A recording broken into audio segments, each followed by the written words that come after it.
called Bets Recruiting. We help companies, innovative companies, build out the revenue generation sides of their business throughout the U.S. and in Europe. And I'll go ahead and let the rest of our panel introduce themselves, and we'll get going with the conversation. And also, feel free to ask questions along the way as well. Hi, I'm Sid. I'm in talent acquisition at Zenefits. You guys may have heard of it. I am on more of the lean and mean side of having scaled, with the company from 80 to now being around 400. So while I can speak as a vendor to the younger side, I think some of the rest of our panel might have a different perspective than I do. Hi, I'm Dan Abuab, founder and CEO of MapHR, a very young company. And previous to that, I worked for 38 years at Hewlett-Packard. The last 8 years, I was the VP of HR operations. So I've both the business experience as well as HR experience.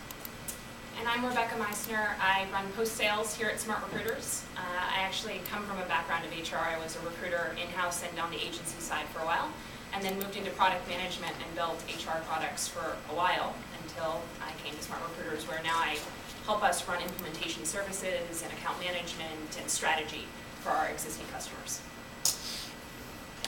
Okay, so basically, the first topic is as a buyer, so for you two, when you are being presented to and understanding what is the story, like what do you want people to know about you before they come try and sell to you, and what are the most important things to you when a vendor is approaching you? Oh, okay, I'll let them. So I actually, when I am looking at a vendor that comes to my company, or if I would sell to a large company, I would really do my homework first and really understand what is this company all about, learn a little bit about the people I'm going to talk to, understand their business models, and really more than that, understand their pain points. So I wouldn't really come selling my company, selling my solution. I really first would kind of sit down and really try to question them and understand from them what the pain points are in that company. And then I would try to present something, paint a solution or paint my story based on a solution that's going to really contribute to the bottom line. So I really wouldn't spend too much time talking about my company and what we're doing, etc., but really try to focus in the beginning on the pain point that they have and how I can turn that pain point into value or into dollars to the bottom line. And I think if you get that, then you really don't have too much time when you're presenting to a company. Either you get their attention or don't. But if you got their attention there, then they'll come back and ask you more about your company and how, and then everything will evolve from there. How important to you would relevant case studies be of similar companies that have had experience with a given product? Very relevant. You definitely, like I said, you want to do the homework before. You really want to understand, first of all, from your perspective, what was successful in selling to other companies, and also in typical companies to the one you're selling to, what solution have they bought, what succeeded and what failed. That's actually one of the things that I always ask for, because I think it's important to know, what you don't know, and what you don't know. And those are the types of things that good salespeople will dig into in a good discovery. Or, what are your immediate needs? What are the needs based on, how you see yourself growing in the next 6 to 8 months to 2 years that you might not anticipate based on what you know now, and selling to the future can be, equally as important as selling to the immediate needs. When I can only speak to, buying in-house for recruiting tools, but I always go through and think of, how does this fit into, the type of like recruiting or HR that we want to have, rather than being forced around a certain type of recruiting by this tool. What is the type of transparency that it will give, not just the talent acquisition team, but the interviewing team, the hiring team. I think that's something that's really important to dig into as well. Or like, what are the types of insights that you want from this? What are the type of metrics that you want from this at multiple levels of the organization, so that you can paint your tool as a strategic tool rather than just a specific need. And what are who are you selling against? I think that's something that's always really important to understand up front as well. Rebecca, obviously in your role at Smart Recruiters, you're helping to iterate the product based on what the customer's needs are. You know, based on what these people said, what do you have to add to the conversation?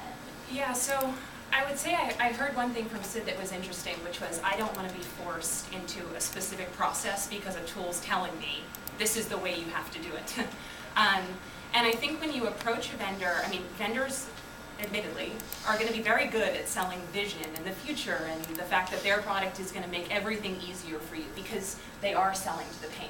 They know that recruiting is painful right now. A lot of the older legacy technologies are outdated, very clunky, hard to configure, and so they're selling simplicity. But in selling simplicity, I think it's important for you to also take a deep look at, as the customer or the buyer then approaching the vendor, these are my processes, these are my expectations for that vendor, and to be very clear with them up front about that. Because if you just ask for references, they're going to tell you all the success stories and amazing things that other people have said about them, but it is very unlikely that your process is exactly what that customer has in place. I mean, every person is very different. Zenefits recruiting is very different from Smart Recruiters recruiting. So laying out careful discovery and really taking a hard look at what your internal processes are today and what you expect them to be, and then presenting that to the vendor is not only helpful to you as a purchaser of the product, but also helpful to the actual vendor, because then we can not only address your concerns, tell you that we can accommodate you or configure appropriately, but then also talk to you a little bit about our product roadmap, about things that we're doing to change. You're influencing then the decisions that we make down the line because we're hearing feedback about different types of processes that we then need to build and support. Great. Carol, sorry. Yes. I just want to note that this is an unconference again, so we can always interrupt with questions and try to ruin their panel. So I would advise to do that from early on. I don't see any questions, do you? First interruption right here. So I was just kind of curious. I'm in enterprise sales, but from I guess just the general IT sponsorship side, from the buyer side, who typically is sponsoring that type of technology investment? Is it done on like a BU level, or does it roll up underneath like a chief people officer? Like, who is ultimately the buyer at a Fortune 500 when you're talking about HR, IT investment? Yeah. So at least from my experience, so HP, somebody would come with great ideas, but it would have to propel all the way up to the top. So we have an organization called IT, and then HR IT, and then they're focused on all the PeopleSoft and the Workdays, etc. And any acquisition that you're going to do of software solution is going to have to go all the way to the top of the EVP of HR and maybe even the CEO of the company, because it is a huge disruption to make changes. So earlier, one of the presenters, I think it was John, was talking about adopting different solutions, etc. Sure. It's a huge disruption. So I was involved in in two cases. One of them was going from 5 different versions of PeopleSoft into one, and that took like 2 years. And then when I was just leaving, 6 months before I left, the company was moving over to Workday. And my understanding is now, I've left about 2.5 years ago, they've just finished that integration. So it has to have the acceptance at a very, very high level because of all this disruption it's going to do for business. And if, because the reason I asked too is that a lot of times I know when I've been selling, there's occasionally it'll happen, it'll be top line, like you'll sell into a marketing organization and it'll be a sponsor within the business unit, versus like IT spend, which is more like, bigger CapEx, where, there's usually a sponsor in either one of those camps, and so trying to figure out like where it all rolls up. But it sounds like as long as it's got a C in front of it, it's probably. Yeah, and again, in a Fortune 500 company, I can tell you that I spent 38 years in a company. In the beginning, there were so many different marketing organizations. You could go in and sell to one marketing organization something that someone else wouldn't use. Eventually, they got really smart, and they have a head of marketing, and everything has to go through that. So they're looking for continuity, consistency within the company, so you're no longer can go to one marketing organization and sell right there. And a large company. I would piggyback on that and say, that's certainly true for like the Fortune 500, but I think it's also really dangerous to like isolate the decision making to the very top level, whether it be the CMO, the CEO, whatever. Although of course sometimes they will, be the signing signature. That can sometimes only be like really symbolic decision making, and unless you're careful and you understand who you're selling to and you have that advocate on the ground floor, I think you run the danger of having like a paper contract, right? And maybe that's like less so at the Fortune 500 level because there is less impulsive decision making. But unless you really understand, who's going to be using your tool and what might, at the final phases or halfway through this implementation, prevent them from using it, that can run the risk of losing like a solid sale that could use your product, and then losing part of your credibility halfway through. Yeah, I was going to say something very similar. I think that selling begins at the advocate level.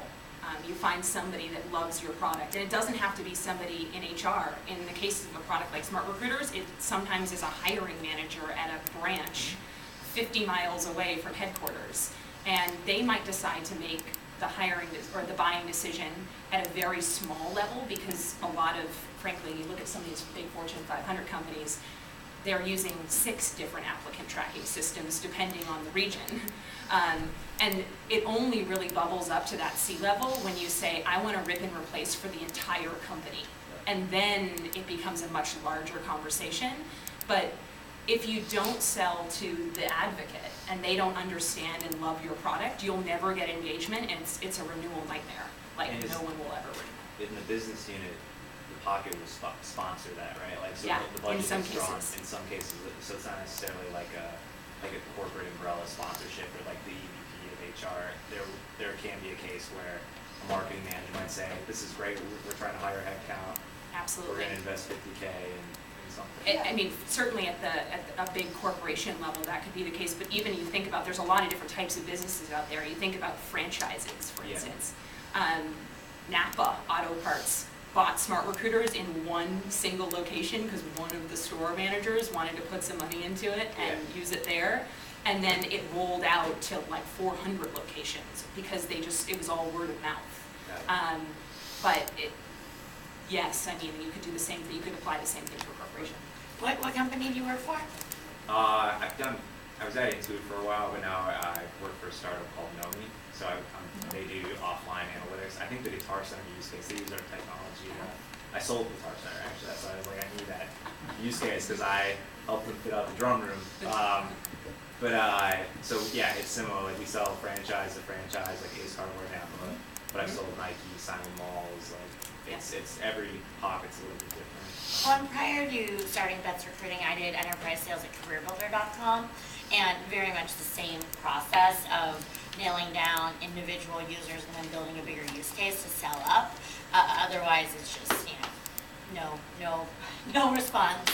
Well, I think it's also really important too to choose the right advocates because, I think you can really just summarize that you have to understand, the social and the power hierarchies of the organization in order to choose like the right insertion point into the organizational anatomy. Because having the wrong advocate can be equally as damaging and struggles. On an island, or somebody gets axed and then you're standing. Carolyn, remember when so I worked with Carolyn at Career Builder too, where products like that, amazing sales thing. It was interesting, like when they had the CEO focus campaigns that went out, and Carolyn and I literally were responsible for calling like Eric Schmidt and having these conversations from the top, literally the top down of these very big companies. And we always thought it was kind of funny, like, okay, I'm gonna call it, but in reality, like, if you have an impact statement, it makes sense for a business, and you know the business, then you can really sell from the top down. It's great when people like your own have a lot of the use case already built up from the bottom up, and you can make those two meet in the middle. It's pretty powerful. Well, absolutely, and I know for me, we have 80 employees in my company, so by no means an enterprise organization. But yesterday, I was talking to a couple of my salespeople, and they had a product that we're using called Refresh that goes into our CRM, and our trial expired, and they're like panicking. like, it's okay, like, we can buy it, don't worry. Like, I've never even used the thing, but like, they're, you know, and so I'm like, let's find our rep and figure out how to buy. So, you know, I definitely think that even from my personal experience in purchasing, that those advocates and people that are, you know, generating revenue, making an impact on the company, are people that you're going to listen to make those decisions. But still, a follow-up question on this topic that we discussed today. So the budget, that's very interesting. Where does money come from? So in the case where it's an individual user, for example, from a branch, etc., it comes from like his budget. But what if it's like a Fortune 500 company or Zenithus? Where does the budget for recruiting tool come from? Is it from the recruiting budget? Is it from the IT budget? Is it from like other administrative expenses, whatever? Where? Where's the money? It depends. So, you know, recruiting and HR and any other different department will have an allocated budget, but that doesn't mean that if you really want something, you can't go ask. You know, if a recruiting team or if any team really wants something and they hear no, if it's valuable enough, you know, we will fight for it. And what that means is that, you know, immediate budget isn't necessarily a roadblock. You know, what you have to do is give them the ammunition to go shoot for that budget, right? And have like a clear enough value proposition. Fortune 500? Yeah, Fortune 500, it used to be that every organization had their own budget. They still do, but they kind of start the quarter in a negative already. I mean, things have been tight, especially in HR. So it's usually either the HR IT organization, but in most cases you have to go ask for the budget. And that's where, you know, the pain needs to be big enough where they'll say, yeah, okay, we really need to change, and they'll go and find you the money. So the money exists, they can get it, but you have to go ask for that. How do you suggest proposing something in an HR group or an audience where it's actually going to save money? You're spending 20 grand already flying people out for interviews, or, you know what I mean, and we could use GoToMeeting and save that money, you know, that type of thing. That's an easy sell, okay? But how do you convince, to get the proper business intelligence to go to a higher, be the advocate that you're asking us to be? And I have to go to an organization, we all know, it's like the same thing. I don't have to be told that it takes 3 years for somebody to change jobs in the tech industry. I know that because I've been in the industry long enough. So it's very nice when I have somebody like Gil tell you exactly what I know is true. And I have real tangible data to back up what I'm saying is right. Now, I know we waste a lot of money in HR. We all do, especially Fortune 500 companies. Before Wells Fargo centralized and brought all their stuff together, they were hiring contracts, and the manager could do all kinds of stuff, and Wells Fargo will tell you all that they are very happy now that they've centralized a lot of things. So again, my question is, how do you, as a prospective advocate, try to approach somebody in an upper level Fortune 500 company? First of all, get attention, unless you're doing some phenomenal placements and stuff like that. Then of course they don't think anything's wrong because it's going right. Why would they want to consider something different?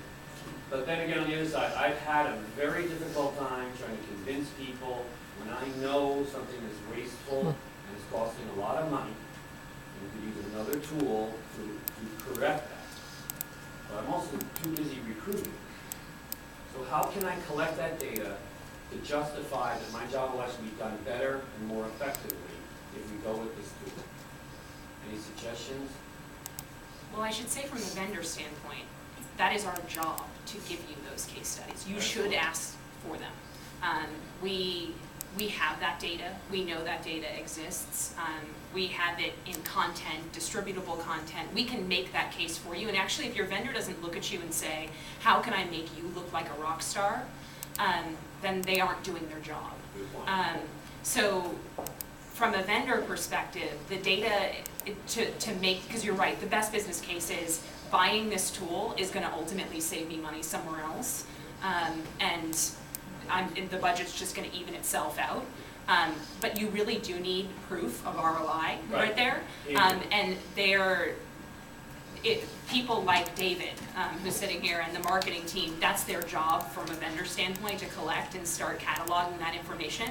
They should have a packet of information that you can be armed with, but in terms of having that conversation, you guys are much more experienced with that. Go for it. Sure. Well, Fortune 500, I don't know if that would be my sweet spot to address. Yeah, so Fortune 500, so I don't know how much money they're wasting in HR organization. At this particular target, I know when I came into the organization, it was very wasteful. Actually, my job was to optimize the organization. So right now, it's pretty tight, and every place you can find money is great. So if you come, or your advocate comes with an ROI and says, look, if we change this, or we buy this product, etc., here's the return we're going to get, and here's how much money you're going to be able to spend on project if you want to, you got it right like that. And actually, one of the products that I'm selling right now through my new company, that's exactly what I'm doing. I'm starting with the ROI. It has to do with talent acquisition, show them here's the cost of the product, here's the efficiency you're going to gain, here's a reduction in attrition, let it run, you tell me if you want me to continue. And HR organization, especially in big companies today, are going to listen to you. So Sid, I'd love to hear an example, and this seems like it's something that's been coming up, of, as somebody, having a big part of the talent acquisition and benefits, working in creating budgets that don't exist. Yep. For, what's an example of a vendor that might have approached you, or a tool that you were using that wasn't necessarily approved, that you were able to champion non-existent budget for? Yeah.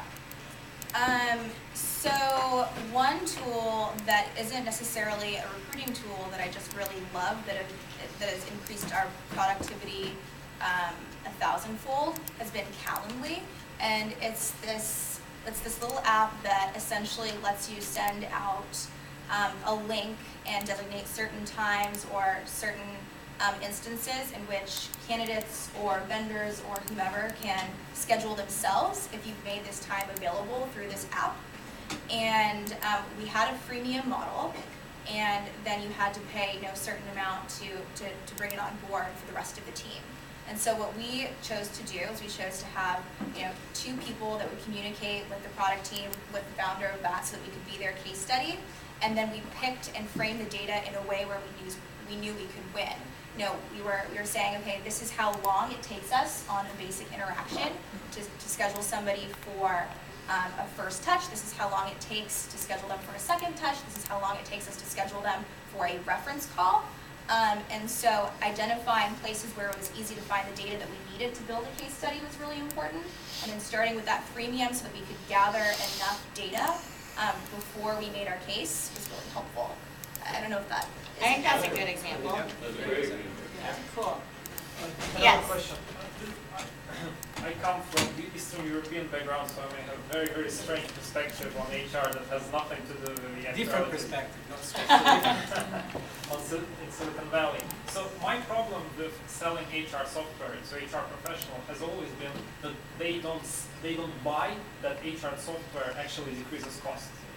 They only can understand that it increases quality of processes, increases certain metrics, etc. They don't believe that it can decrease costs. Is that the same from your perspective, or is that not true? Can HR software decrease costs and actually affect the bottom line of the organization? So HR software and HR programs can reduce costs, and I gave you some example of what I've done in our organization, reducing overall cost by about $500,000 a year run rate. But it's more than that. You have two types of C-level organization. The one that sees HR as an administrative, transactional organization. Don't even bother selling to them because you're not going to get, you're never going to get anywhere. And there's the one that really get it. They really want to optimize their HR organization, and they want to use the HR professionals to be business partners to really help make sure that the right talent is in the right place and the resources are where you need them, and you have the right resources, and you have employee engagement, etc. Those understand it, and they will see. To those, you can really show that the return on investment, if you will, in dollars and engagement and others from HR products.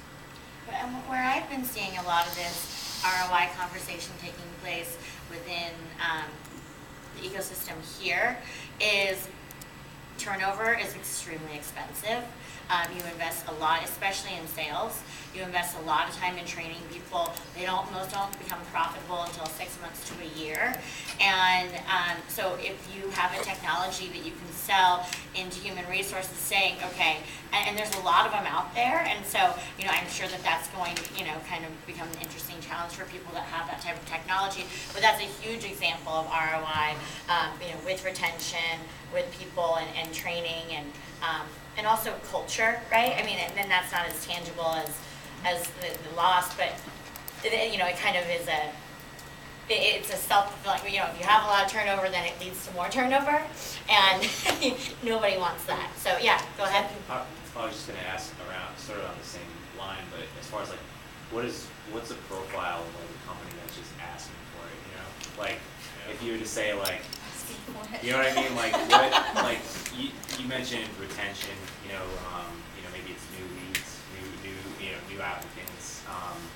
You can kind of gauge based off of the financial success of the company, whether they're tanking or doing well, so you can kind of assume things. But like in selling into HR organizations, like what are some of the key triggers that you guys listen for when you're qualifying, and what are some of the bigger Uber pain points that you guys think about when you profile?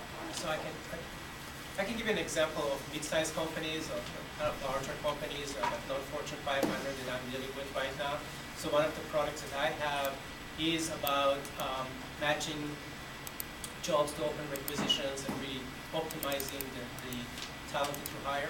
So in companies that have forgotten their HR behind and really grew too fast, and I'll give you two examples. One of them is trucking companies. It's very hard to find truckers. Another one is a welding company that does all these big barges for the oil industry. Very hard to find qualified welders. They're all ears. They're really listening to that. They really care about it. On the other hand, in the retail industry, where they have sometimes an attrition of 150%, they don't really care because the training is so inexpensive. And so what? So you turn cashiers or whatever. That's okay. They really are not interested in owning that kind of technology. But just getting back to around the same topic. So for example, if you're selling video interviewing software for a company, very kind of point solution that solves the problem. So would you be selling it as a tool to basically increase quality of hires, or to sort of increase, to have better candidate experience, etc.? Or would you be buying it as a tool to sort of decrease your costs related to, you can fire recruiters, or you can like have less expenditures on something related to interviewing people?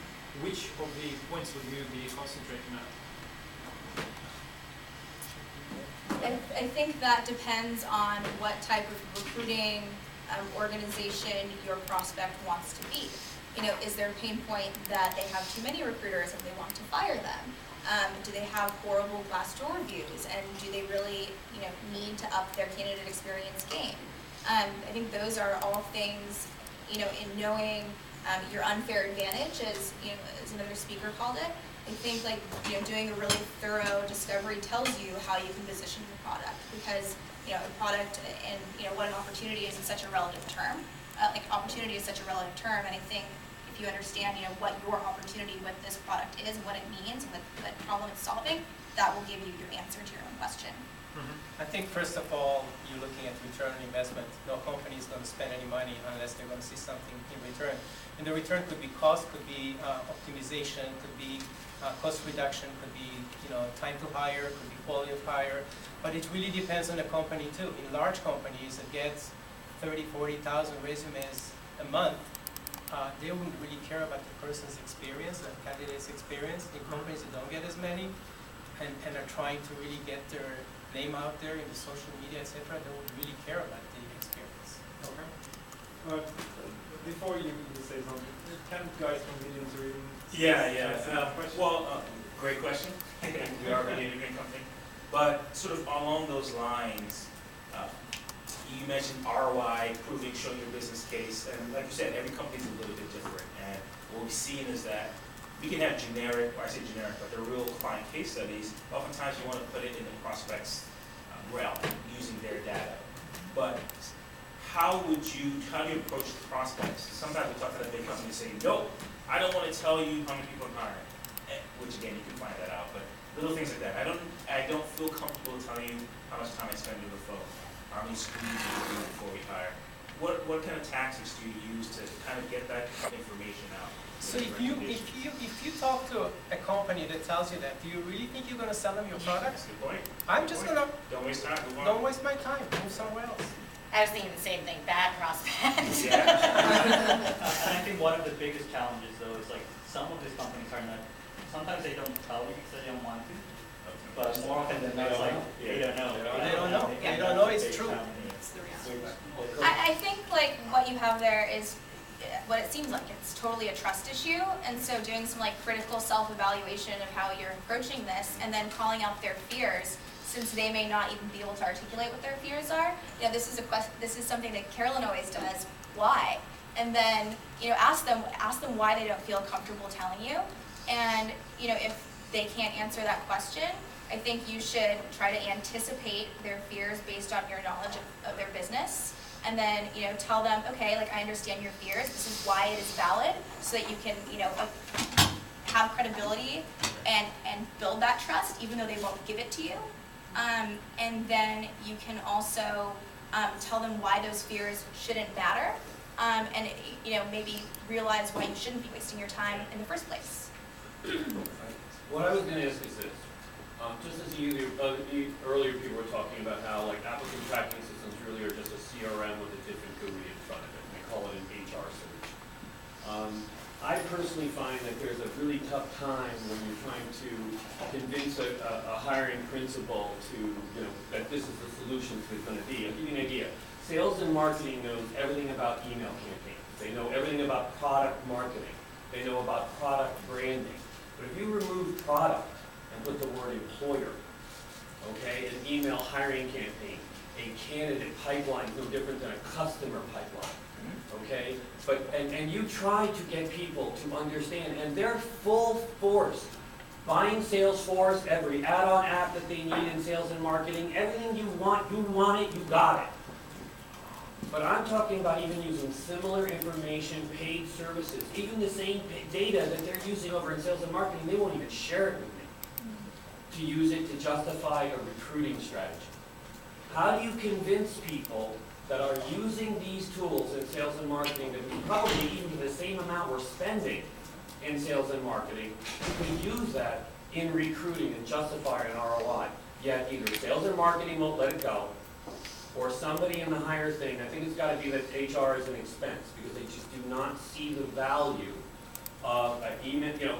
Again, it's the same practice. An email campaign for hiring is no different than a product sales campaign. Why can't we show the justification, the ROI, and convince these upper level people it's the same thing? This is where your advocate comes in.